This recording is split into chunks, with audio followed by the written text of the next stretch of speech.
So tonight's program is Genomic Evidence to Improve Quality. The purpose and objective is to define genomics and a roadmap for including genomic evidence into the EHR. In order to receive the contact hours, you need to be present for the entire program and complete the evaluation, and the conflict of interest has been disclosed and reconciled. So it's my pleasure to introduce to you Dr. Kathleen McCormick. She's a senior practitioner, a researcher, and a policy executive in health informatics, bioinformatics, and gerontology. Dr. McCormick spent 13 years as an informatics scientist and clinical trial researcher within the NIH, the National Institute on Aging and Clinical Center. Dr. McCormick then joined the Agency for Healthcare Policy and Research, AHRQ, and directed the first clinical practice guideline program. Dr. McCormick then joined SRA International Incorporated and developed their Genomics, Bioinformatics, and Life Sciences Solutions program.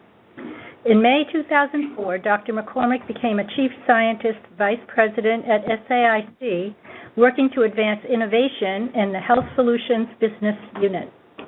In January 2009, she joined SAIC-F, now LEIDOS Biomedical Research Incorporated, as Senior Principal Scientist Vice President.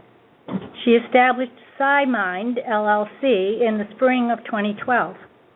In 2013, she was honored for her work in innovation with the International Informatics Award from Sigma Theta Tau. She's the co-author of Essentials in Nursing Informatics, now in its 6th edition, and I'm sure familiar to you all. This is considered a classic in nursing informatics and recommended for certification in primary care and nursing informatics.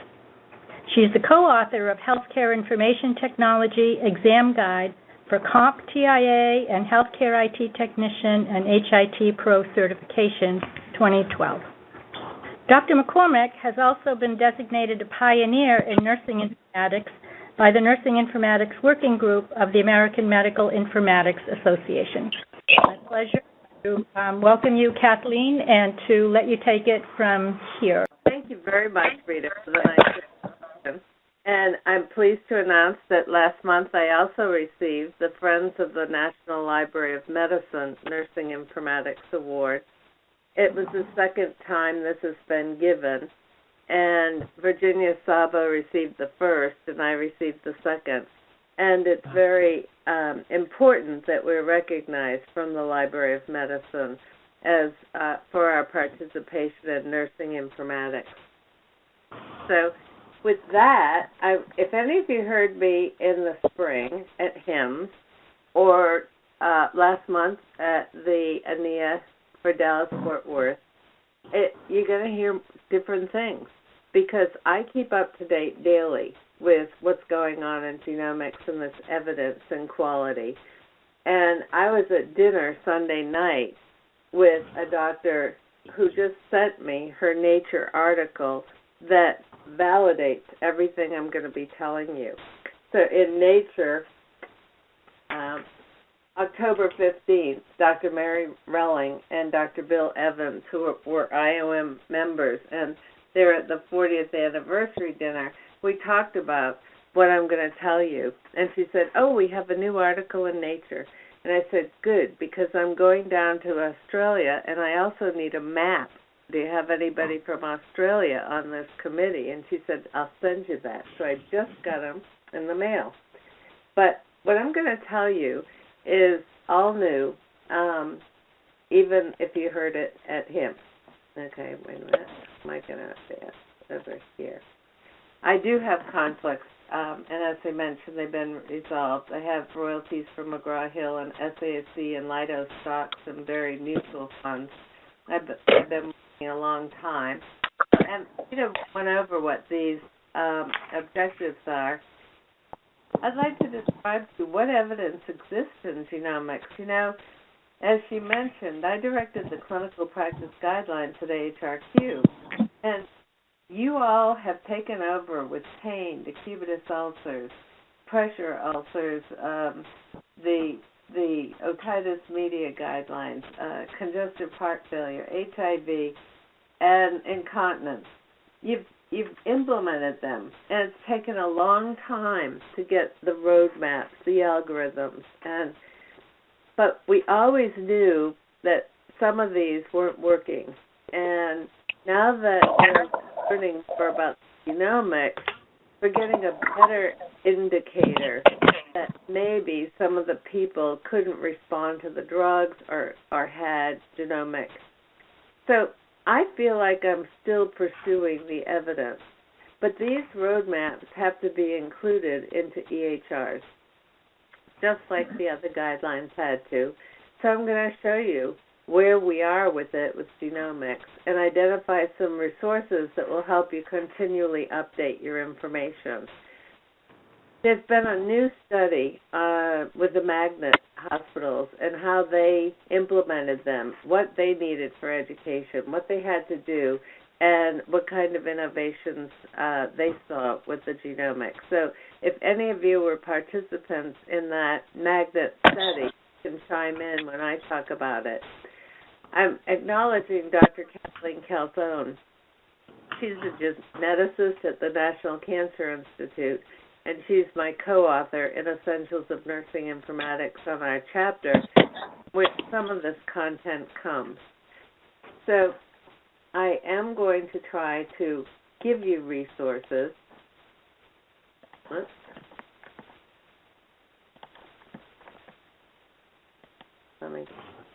Now, I'm going to add another thing to your plate. This I was given by Doug Fritzma at the City Conference in Baltimore.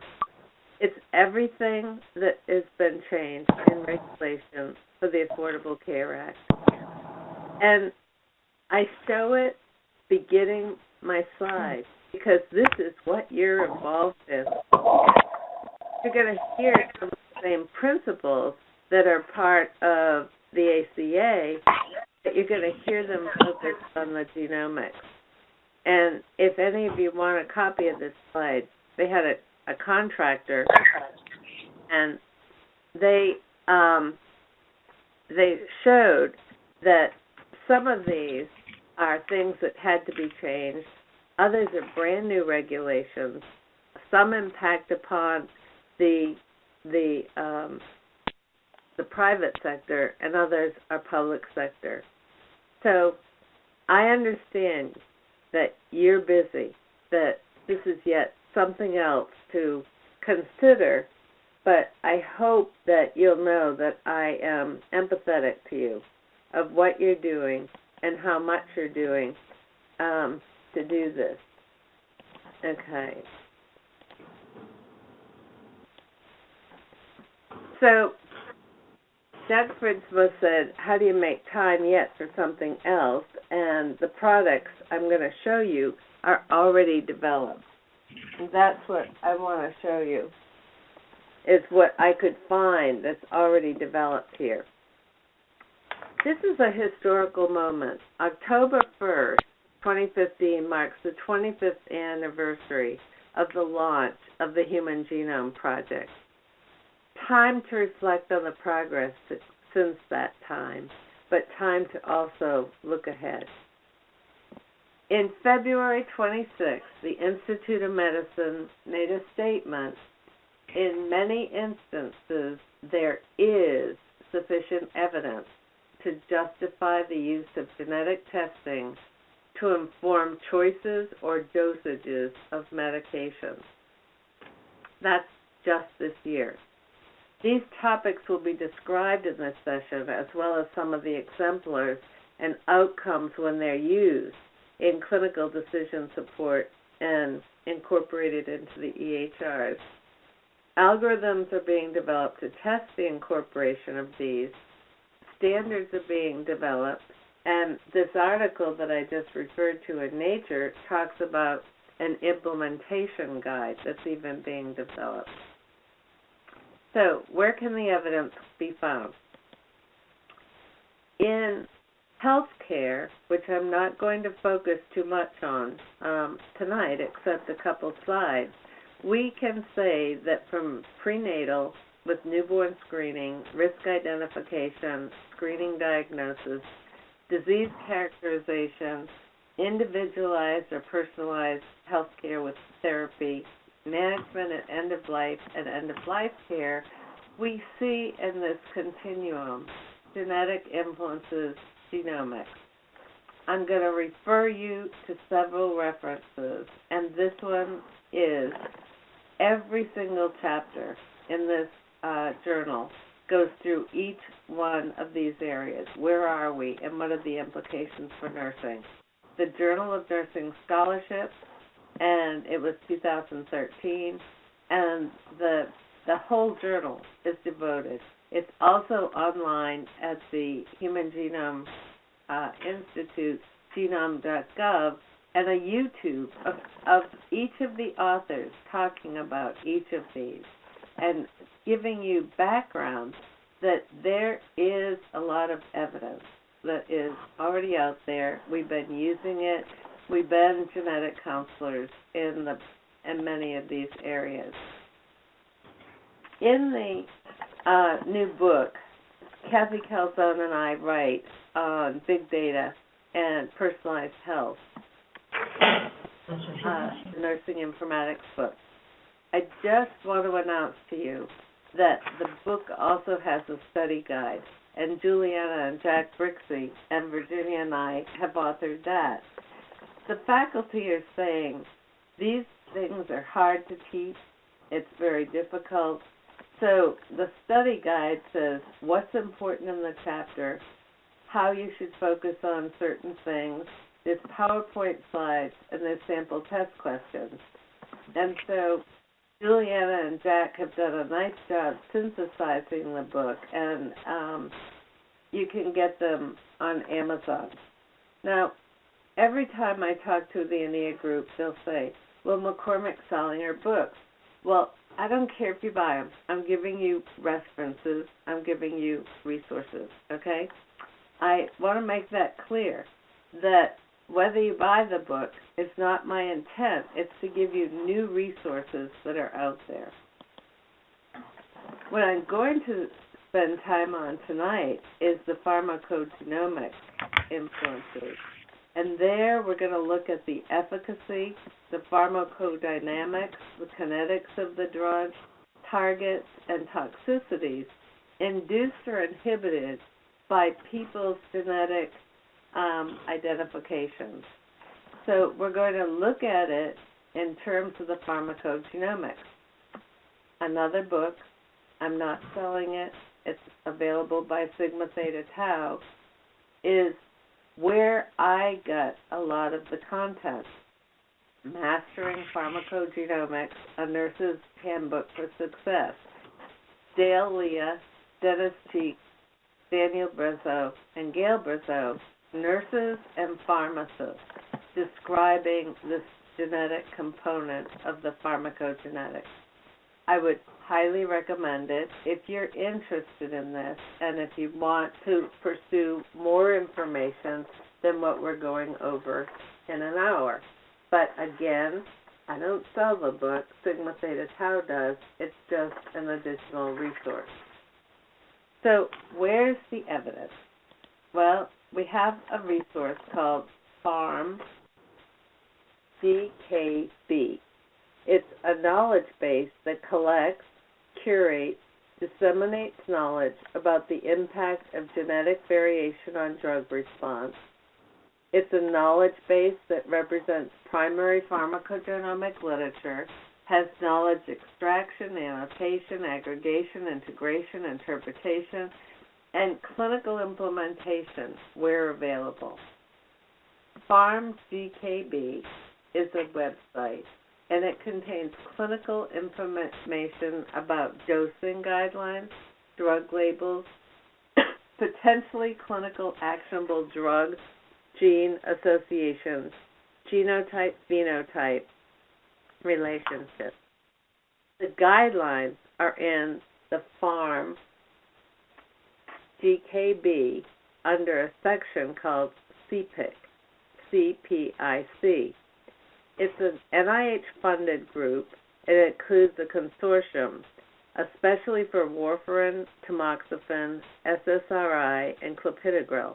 And you're going to see these are mentioned as some of the guidelines that are currently available. The implementation of CPIC, it produces the guidelines in 4 levels of evidence, just like the Institute of Medicine recommended for clinical trial summation of guidelines. These are level 1, A and B, is a high level of evidence. Level 2, A and B, moderate, and it's represented as a variance, very important, and more research is going on. Level 3, low level, and level 4, only preliminary data.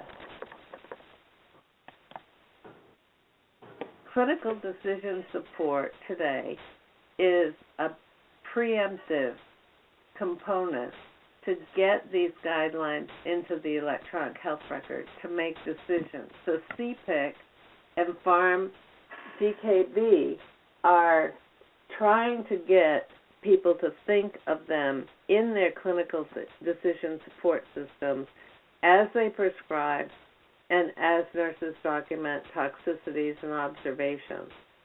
It's necessary to have the capability to deliver the drug information based on the genetic results at the point of care. The CDS facilitates the use of these results over a patient's longitudinal health care. These are some of the key players. I want you to know who the big guns are in CPIC. Alan Schildener at University of Maryland, Peter O'Donnell at University of Chicago, Julie Johnson at University of Florida, Jim Hoffman, formerly from Cerner, and the person that I authored an article at HIMSS on Where's This Genomic Going years ago.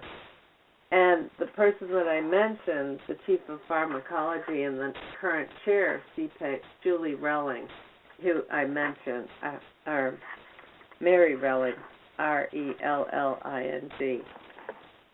So that's the other person. These are what the EHR requirements are to get this stuff in. They're saying we're building upon all these things that are in the domain of the IT, people at ONC, people at NIH, HIPAA, HL7. It's being built upon the ONC meaningful use, the I2B2, the PopMedNet, the Common Data Architecture, Common Data Model, the HIPAA rules, Physician Quality Initiatives, Value-Based Purchasing, 2 big networks, the eMERGE network and the PGRN network. And each of these have websites if you're interested in more information about them. Clinical Pharmacogenomics Implementation Consortium and the PharmGKB. In addition, you'll hear later that they're building upon FHIR, and they're looking at ways to integrate all of the electronic health records. So this is an example of what you might have for a warning out of the CPIC guidelines. Based upon the genotype, this patient is predicted to have an intermediate TPMT activity. The patient is at risk for myelosuppression with normal doses of 6-mercaptopurine.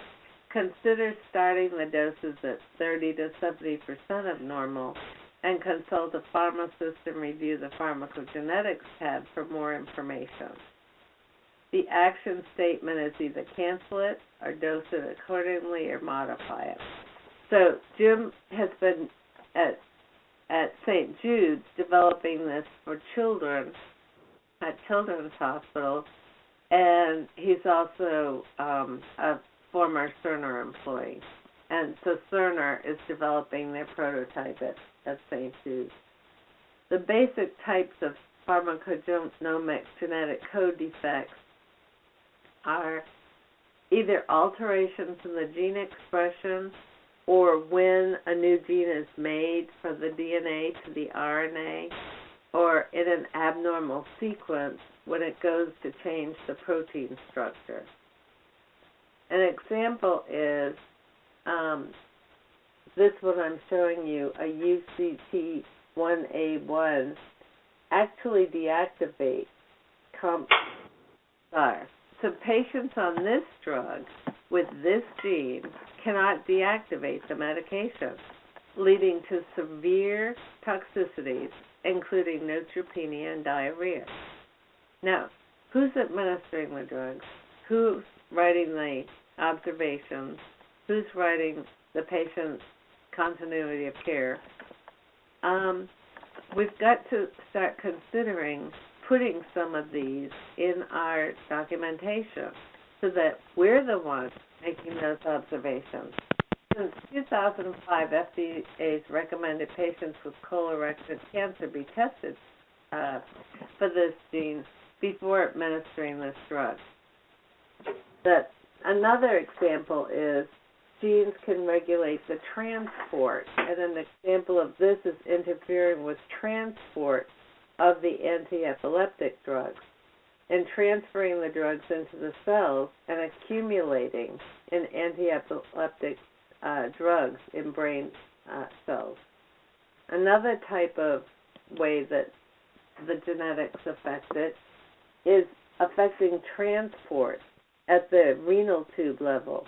And patients with a genetic defect, especially with type 2 diabetes in clearing metformin, there are genetic indicators for potential toxicity with this drug. Genes of inheritance that, like Huntington's disease, one gene of vitamin K epoxide can't be actively metabolized for coumadin. In HIV, variation leads to skin conditions with some patients, especially with abacavir and nevirapine. So I'm showing you side effects that are happening.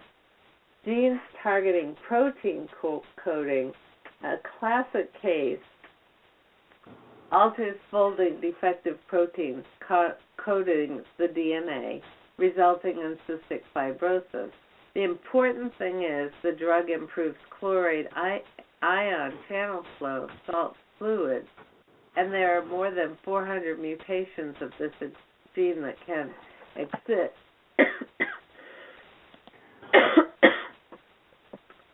A summary of the drugs that are affected, and the genetic variants. The important thing to note is in this column that this is the name of the genetic type of structure, but what the defects are that affect the individual's response. And basically what they're saying is 20 to 50% of the drugs that we administer, there are genomic and genetic indications that the patients may have the inability to transport, metabolize, or excrete the drugs. So this one, genes affect individuals 5 to 10%. This one, genes affect approximately 15 of all medications have a warfarin sensitivity. This one, test affects 25% of all medications. This one, test results affect 40 to 45%. The PTT genetic profiling is important in many areas when blood clotting drugs are given. The factor V Leiden mutation test, the risk of 10 times higher in individuals who have this gene, and a much higher variant and an increased risk of thrombosis. MTHFR mutation, this genetic test, individuals have 2 mutations increase serious blood clot formation.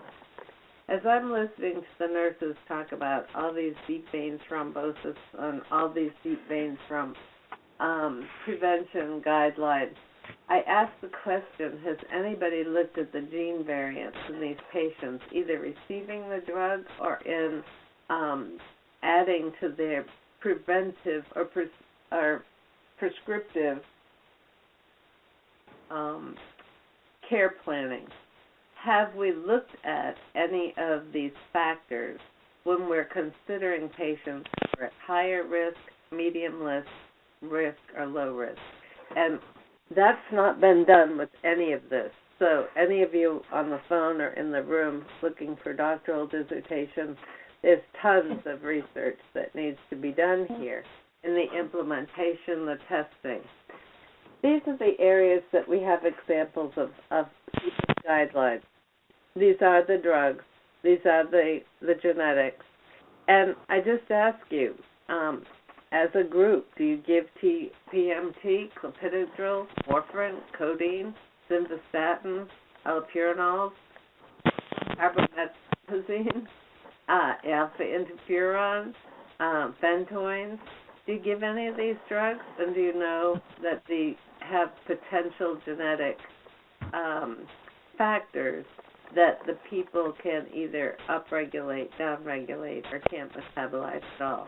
So this is the important chart of where the evidence is type 1A for the CPIC guidelines.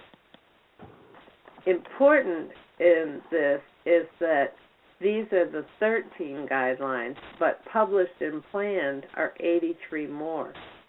FDA is saying we have biomarkers and drugs for 155 of these, and the PharmGKB is analyzing 560 drugs. So I'm giving you 13, but this is the pool that's currently in the background where teams of people are looking at these drugs and the genetics. Lawsuits have begun. Plavix alleges a burden in pharma and not being able to have had the patients tested. And the suits are being joined in Louisiana, Mississippi, West Virginia, and California. And the California Clinical Lab Association has sued HHS over lack of coverage with a complaint that starts with they can't get their local providers to approve the genetic test in Medicare beneficiaries. So, are there more? I don't know. I don't follow that per se, but those came across the genome web pages of the lawsuits already being starting. Questions still raised is the structure of the data, some familiar, standardization of the data, some familiar, national and international data sharing group, structure of the guidelines, and structure of the decision support. So the same issues we had with clinical practice guidelines that were released in 1988 through the 1990s, through the 2000s, we have the same teams of people looking at all these things concurrently, because we've learned from our mistakes with clinical practice guidelines that these things were critical at the outset. So these teams are trying to keep control of these. This is definitely a case for the integrated EHR. The resources that are available on the current pharmacogenetics and pharmacogenomics listing can be incorporated in. The CPIC guidelines are free, peer-reviewed, and updated with the gene drugs. So we think that they should be looked at in terms of it. It's building upon personalized medicine because it's bioinformatics with the genes, genomics, and the molecular processes. Then you have to add to this the imaging components, the X-ray, the MRI, the CAT scans, tissues, and organs. Then the individual patient data and the EHR, PHR, telehealth. And then the population health, what's happening in large groups of patients. Because so many of these are ethnically variants. We need to see groups of patients, not only from Boston, but we need to see Asians from San Francisco. We need to see African Americans from Tennessee and Georgia, and see if the same things are happening in ethnically varied populations.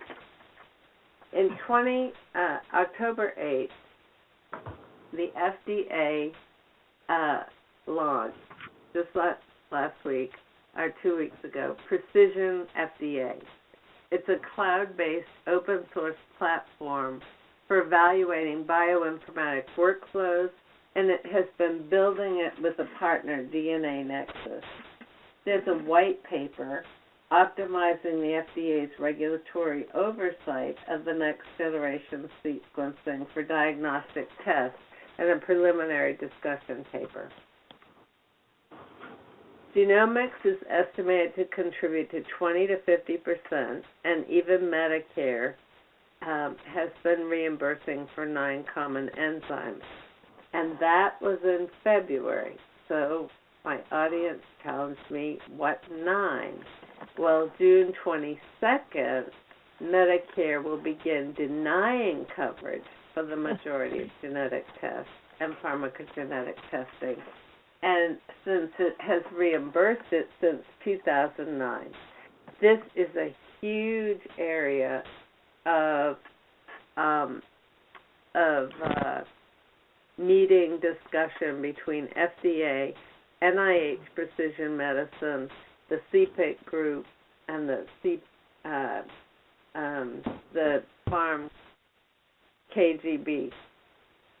Because if Medicare is going to renege on it now, and if you read the regs, which I did because I wanted to look at it and I couldn't believe, oh my God, I've been telling people they reimburse for 9, and then in August, CMS says, oh, we believe there's evidence, but we're going to say the test is covered only when the medication patients are candidates for an anticoagulation therapy with warfarin and have not been previously tested and are enrolled in a prospective randomized controlled clinical study that meets the standards of the DM. So they're getting very prescriptive about who they will and who they won't reimburse for this, but they're adding coverage daily, adding responses to it. This is just their position on warfarin. So that's some of the drug highlights. Now, what roadmaps are available that you could incorporate into your electronic health record? ClinGen is a consortium, and they've been developing this model of sharing the genetic and health data between patients, clinicians, laboratories, and researchers. Their questions are, is the gene associated with the disease? Is there a causative effect? Is it actionable? Is it a genomic database? And how can they improve care through genomic medicine? So that's one type of roadmap. ClinGen is also funded by NIH and dedicated to building an authoritative central resource that defines the relevance for use in genomic medicine. And these are the work groups, and I point you to the one on standards and data submission, in addition to all these other components of work groups. They are developing the standards for the development of these roadmaps. Kathleen? Yes? I just want to check. Are you on? We're looking at example of CMS position on warfarin. Have you gone forward? I have. I'm on slide 40. Okay, hold on.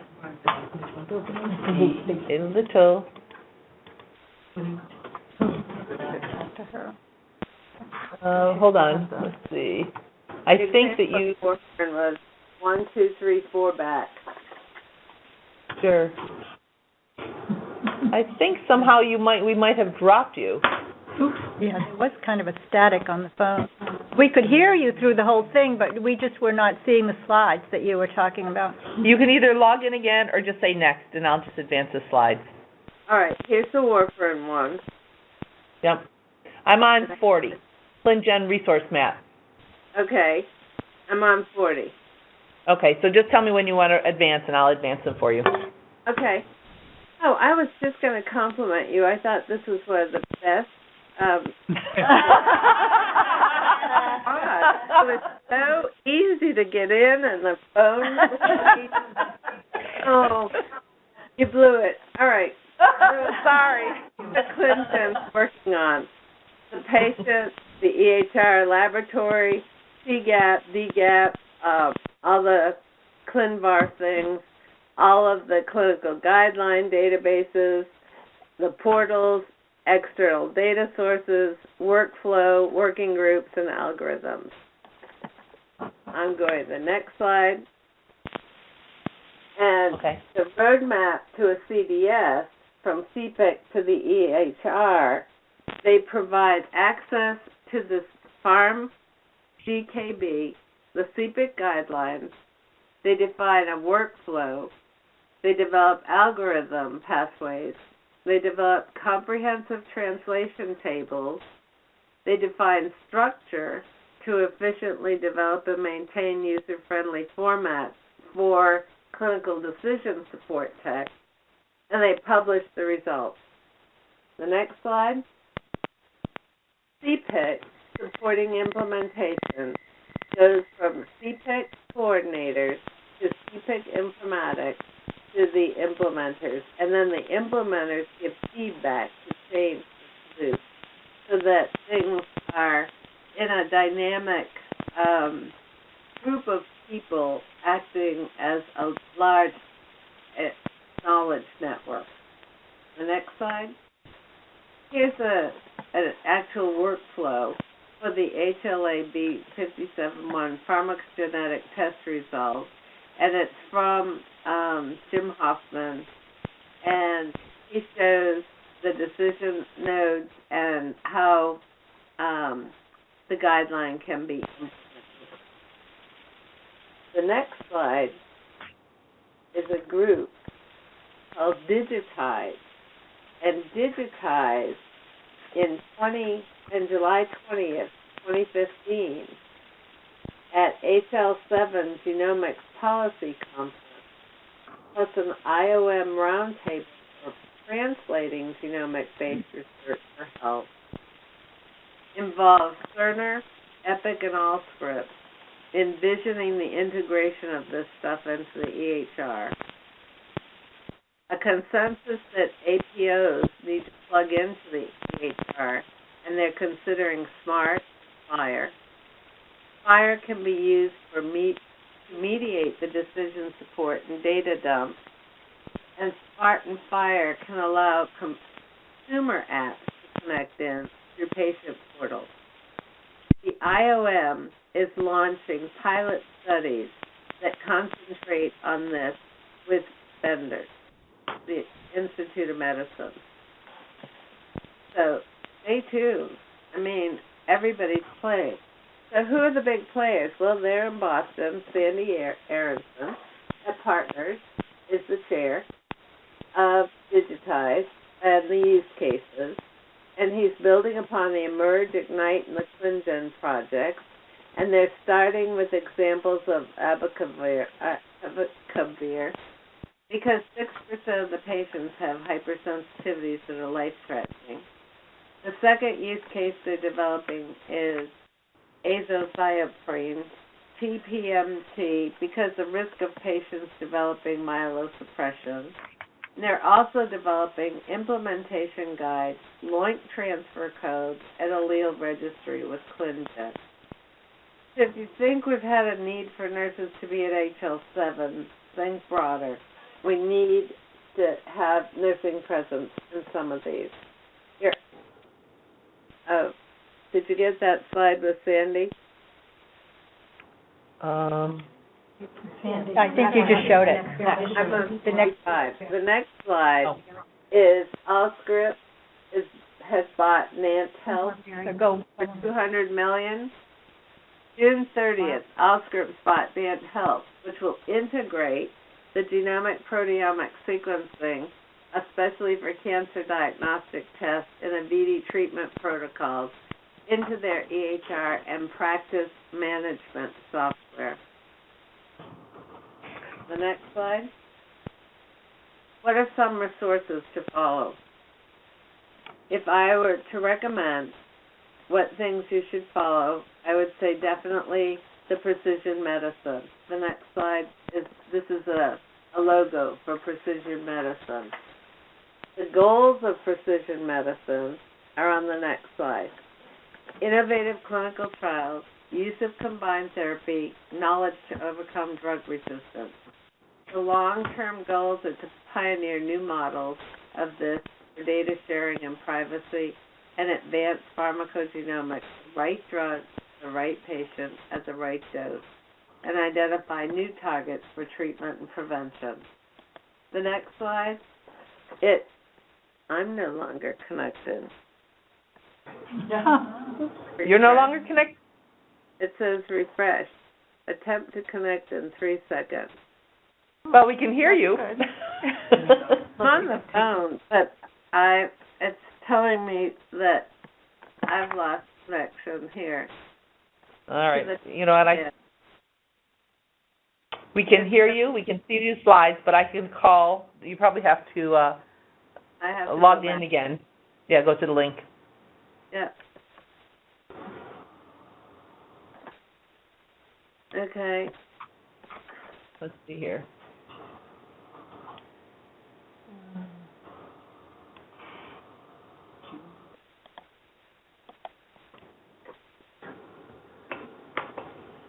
Let me know when you're in.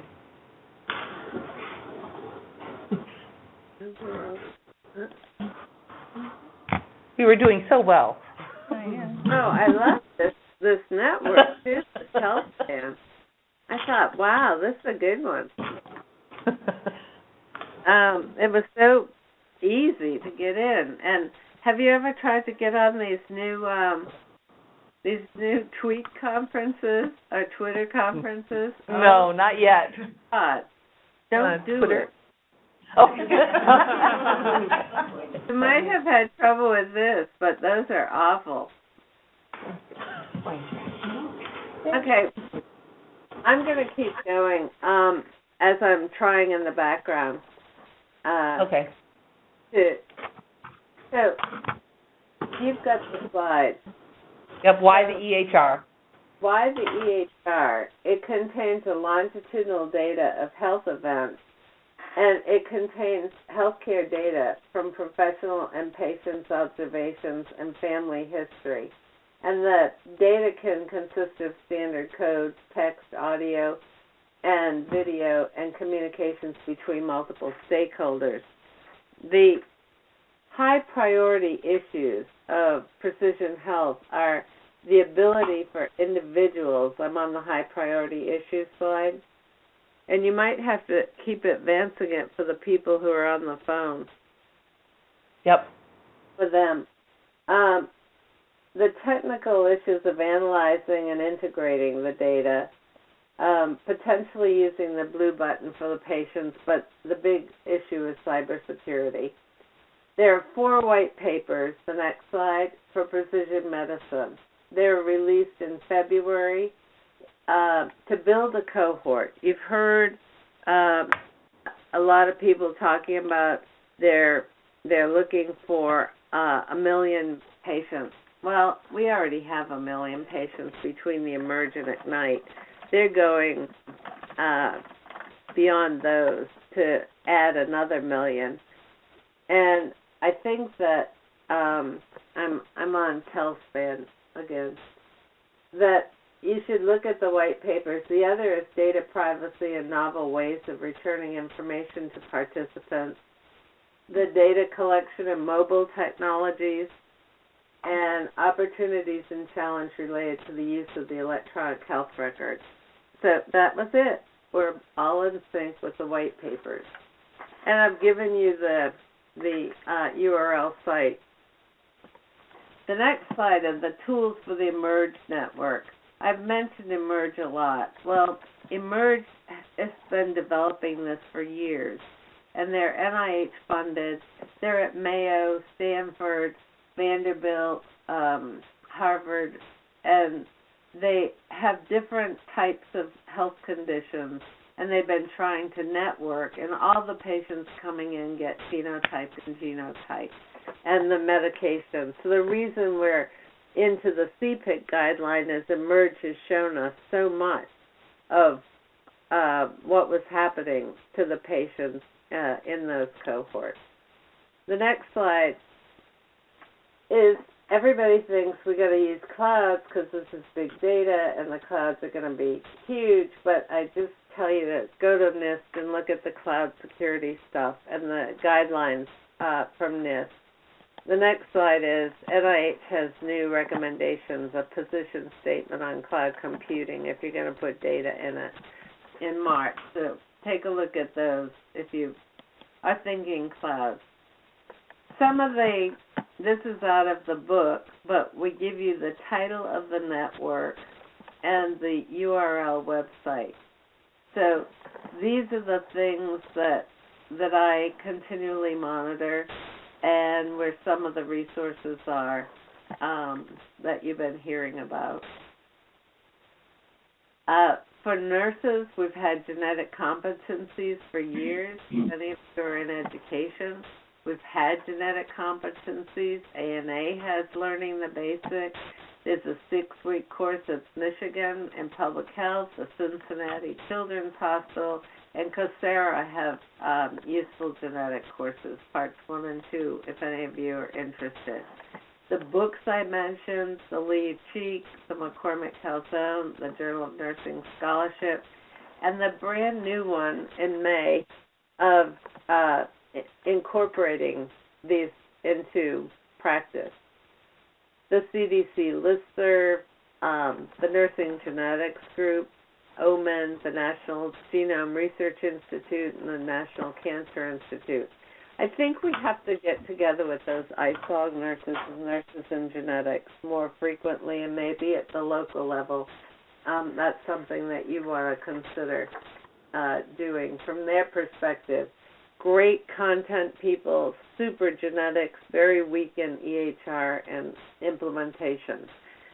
So I mentioned some of you might have been a part of the magnet hospitals, and this is an NIH study. I'm on slide 61. The magnet hospital said that when all is said and done, you should have a family history in your EHR and assist in identifying all these resources to link into the practice guidelines, and work on policies to access this within your EHR, and understand the issues of privacy in your state legislature, the legal, social, and ethical issues, and the potential misuse of the data. In the family history since 2008, JAMIA has had what you should include in that. We still keep hounding people to try to get in a family history because you don't necessarily have to take people's blood or their spit or their hair or their protein to see what their family died of that might predict that they have potential problems. And NIH has been collecting data on these toxicities for years, and a database that does it is the metadata RAVE toxicity database.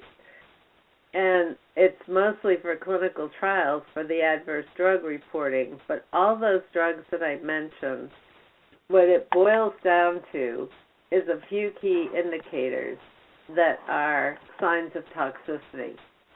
And I'm going to ask you, as I go over these, where in your documentation are you going to find these so that you can start pointing these things out as potential problems?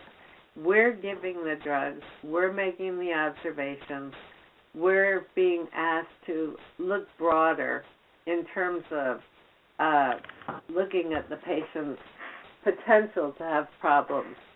anemia, bone marrow hypocellularity, DIC, febrile neutropenia, hemolysis, hemolytic uremic syndrome, leukocytosis, lymph node pain, spleen disorder, and thrombocytopenic thrombotic purpura.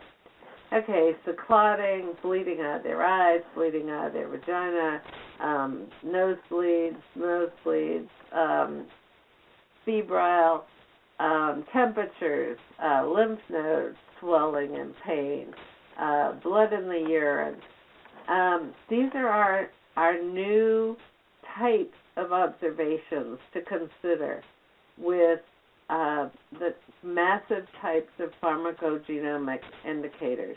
Now, granted, many of these go clearly with the chemotherapy drugs, but take a look at what this list has to be for all those drugs with all those signs and symptoms.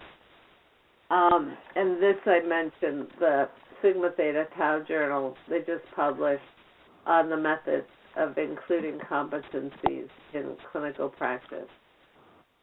In summary, I'd like to give you a peek at the future. I've tried to summarize where there's a lot of data right now to start putting your thinking caps on how you could incorporate this into your clinical practice. We will soon have the complete mutational atlas for cancer tumors, all types of heart disease, immunological diseases, and neurological diseases. We will expand the atlas to include what are the differences in the phenotypes of the patients who go on to develop metastasis, or those who have recurrences, or those who have full recovery. Where we are looking at systematic functional annotation and clinical utilization of these data, and data sharing nationally and internationally, because the ethnicity is so important, and the pathway the patients go down in order to develop cancer or to develop a metastasis or a recurrence or full recovery is different depending upon what their ethnic background is and their genetic composition. And we will have the attempt to genotype 1 million Americans and share the data nationally and internationally. I spent yesterday at the Institute of Medicine where the topic was aging and genomics. And the same things are being discussed in that group, that if you survive cancer, you have a big chance of growing older to 90 to 100. But those who don't go on to develop recurrences of disease or can fight diseases, they're looking at their genes. They're looking at the telomere length. And when they get an infection, does the telomere lengthen or shorten? And how are they fighting everything? And it all boiled down yesterday to, if you survive cancer and you don't smoke and you don't lay out in the sun and you exercise and you eat properly, there is a probability that you can live. And the oldest old is 123, and she just died in France. And they're studying 100,000 octogenarians and centenarians, and they're looking at their genetic structure of, just like precision medicine, there's a new precision genomics, geriatrics, precision geriatrics. And it's going to code all the old people who've lived to be 100 to see what it is in their genetic profile that allows them to live to be so old. So the cathedral has been built. The challenges are new. The good news is we're getting more precise about our evidence. The bad news is there's a whole lot more work to do. So I'll stop there and see if you all have any questions. That was a wonderful presentation. I'm sure we have a few questions. So I'll start, Kathleen. This is Rita. How many patients is it known how many patients have, genetic testing done? If it seems from what you said, everyone on warfarin should have a genetic test to see whether that drug is going to be effective for them or not. That's a lot of people. Do these people get? Well, that's where the indicators aren't built yet. So yesterday we discussed this at the Institute of Medicine, and if we could say this patient is definitely at risk for a problem, then high risk, medium risk, low risk. Who are we going to put in? They said, why can't it be like cancer with mammography? Why can't we say over 40, do it, over 50, do it, over 40, do it if you have a family history? We don't have any of those indicators yet. So we need more work in that area.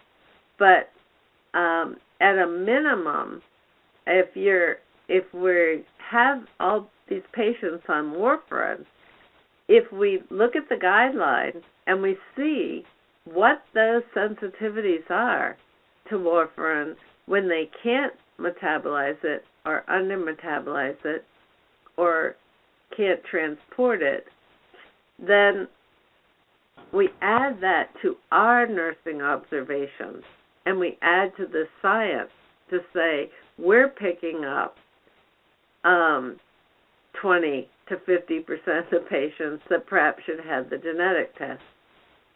As you know, the past 2 years I've been giving tutorials at ANIA, and last year I introduced into it use case scenarios, and I try to give use case scenarios at the ANIA tutorial on a pain medication like codeine, on clopidogrel, on an ADHD drug, on a cardiac drug, on a neuro drug, on different categories of drugs. And the one on clopidogrel, the lady went into the retail clinic, nurse practitioner, and she had a thrombus, and the doctor put her on a new medication, and she was on clopidogrel, and it was cheaper, and so she just decided to go and keep on clopidogrel, and of course she developed another thrombus, and the doctor called the nurse practitioner and said, why'd you let her stay on that? And she needed to come off from it because she's clotting. So the nurse practitioner asked, well, did you do the genetic testing on her? And I said, no, I didn't, because she's clotting again. So I just, she must not be. It's that practice of medicine. And the nurse practitioner could better explain to the patient that she really had to get off the clopidogrel, and she went to the drug company and said she couldn't afford the new drug because it went from $80 a month to $380, and the nurse got the drug company to lower the price so the woman could get the appropriate drug. So I picked up the phone to the nurses who just wrote the chapter on the retail clinics in the new edition, and I said, are you guys doing genetic testing in the retail clinic? And they said, we're getting ready to, because we're the ones who send them over to the pharmacy to pick up their drugs. And if we don't know that the doctors did it, but they also said that's why we need to link up with the clinical practices and be integrated with the primary care docs and the hospitals to know if they did do it, that we're consistent with the change in regime for the patient's drugs. So they said they're being courted by many companies to do the drug testing. And I can tell you that the drug testing facilities are cropping up in every state of the union. They're cropping up. So that's a long answer to your question. But yes, there's a lot. We're seeing 20 to 50% of the numbers. Well, that's a huge range, but that's a huge volume of patients. And you saw the drugs on there, and you know the volume of people getting this stuff. So just like the guidelines, is there resistance to the implementation to this? A little bit. Right now there's a lot of money involved in this, in the testing as well as in the reimbursement. I can tell you one thing, if they prescribed it for me, I'd go to a private lab and get my test done to see, can I take warfarin or can I? I mean, I'm getting knowledgeable about this and think, well, if Medicare won't pay, how much is the test? $90 to $100? I'll do it. I'll go to a lab and go get it done. I can't give you the answer right now. Thank you. Kathleen, I have a question. You had mentioned clinical decision support. From what you've seen out there so far, is clinical decision support focusing on finding the populations of patients that should have the test, or for those maybe few patients who have had the test, using the test results when a medication is ordered or when the patient is on the medication? Or is it both? Is it somewhere in between? Well, these guidelines were written because of the data coming in from the eMERGE and the IGNITE networks, where if you're a patient in some of these environments, every time you come in, you sign a consent to get genetically tested.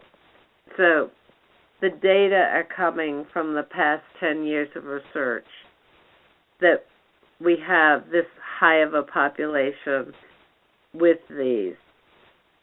The guidelines that have been written and the decision support, I mentioned to you the two drugs that they're especially looking at because the evidence is so strong and the conditions are so hazardous if they have the genetics. So the decision support are being written for some, but not all. They're, as I mentioned, that digitized project is looking at specific ones to get the word out and do the decision support. So it's kind of like based upon the evidence and based upon the need, they're starting to roll these out. I guess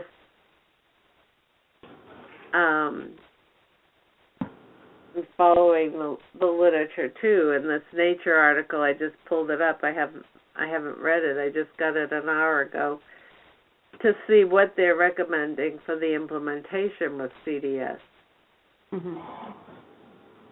Yeah, I think this is Mark Shagru. Kathleen, great presentation. And to sort of follow on to that, I think we need to really look at where in the workflow we're inserting clinical decision support, because great if we're notifying the provider of these potential conflicts at the time of order entry, but really we need to be letting the nurse or the care provider at the bedside know prior to administration or during administration or upon documentation of some of these key findings like the symptoms that you mentioned for certain drugs.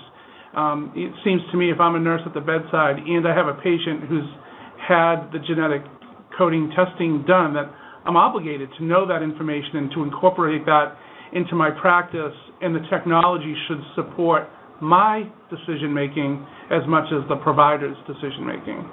So that was my question, kind of to build on that, is I was wondering, when I think of the complexity and the volume of data, some of the usability issues, the workflow issues, the alert fatigue, and the only model in my head that I could kind of go to is the drug sensitivity testing with the big matrices. But is there any EHR kind of a best practice, or is there where are the organizations that have successfully integrated some of the genomic testing results into their EHR? Does that make sense? Yeah. Or I was even thinking that it was even before the result is there, right? That who should have the testing, right? So I've documented that. Both ways. Both ways, yeah. Exactly. Yeah. Exactly. And a lot of that's being driven by nursing documentation. A lot of what, at least what I heard described. I'm curious to know, is there somebody who has tried to put this into practice? Because I'm sure there'll be a lot of trial and error of how to get there. Oh, this is nascent. Yeah, I think that's the weakness of the Dale and Leah book, is in the EHR and the integration into decision support. And I think we need to, the only ones that are doing it are the CPIC people, and they're telling you where the guideline, what the evidence is, the level of evidence for this, and then they're telling you the potential toxicities. So by incorporating those, there's two places, as you just both mentioned, at the point of observation that this patient is a potential risk, this drug is a potential risk, and then without the genomic testing, how can I be looking for these contraindications and say maybe a genetic test should be done? This is not working for this patient satisfactorily. And the second is when the genetic test has been done and they've been given either a lower dosage or a prescribed dosage, that how are they behaving with that drug, since we know they have a genetic predisposition to the inability to metabolize the drug or transport it. You know, the first, I got to tell you from personal, the first computer database that I built after I left NIH and I was working for industry was for the Cancer Institute. And the doctor was doing research in leukemia. And he had the genotype done, and he had two patterns of the children with leukemia.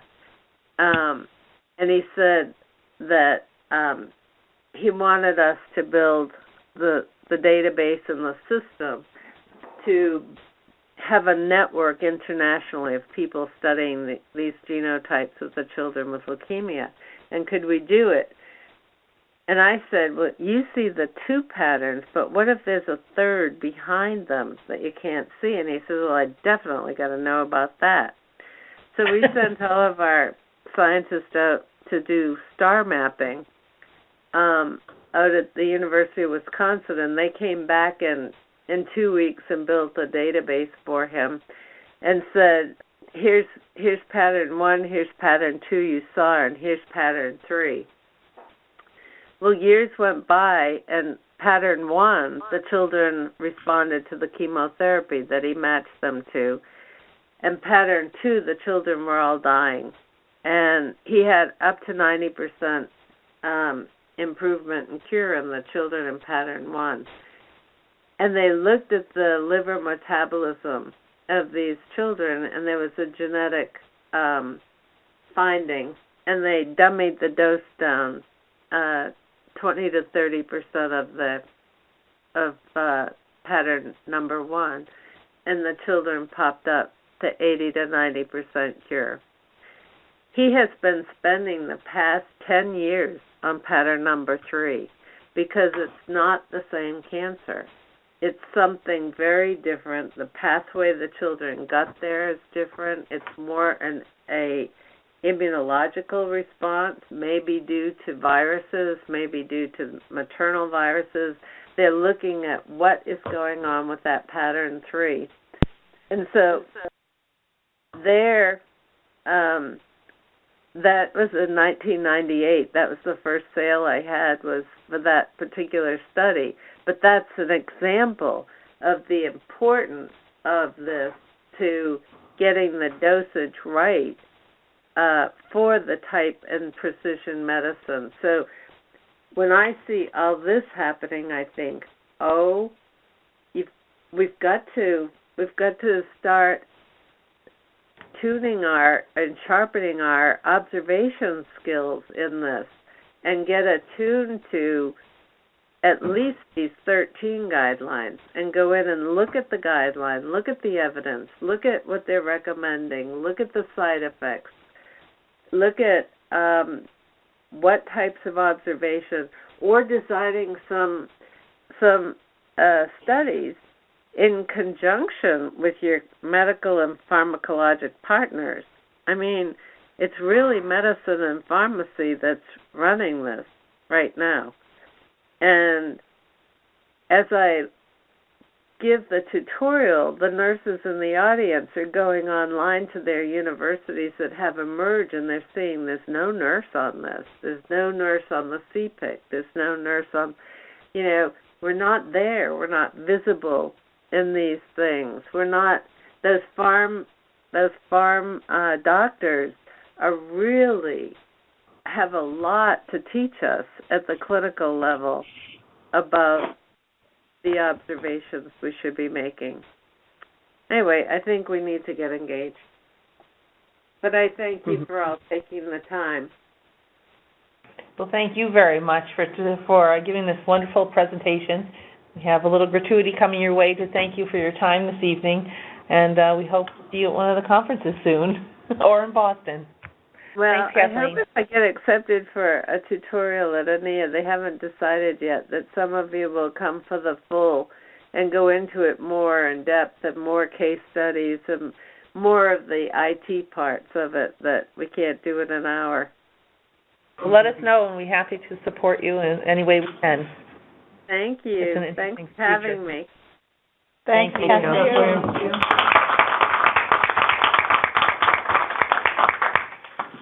That concludes our program for this evening, for everyone else on the phone. Have a great night, and see you in the spring, if not before. You should get an evaluation link it'll come from me, and it will go out at 8 a.m. tomorrow morning. So if you don't get it, you can email me, and I'll send it out to you. But I did it from the attendance that we took at the beginning of the meeting. Great, thank you. That was a great program. Thank you. Thank you. Thank you.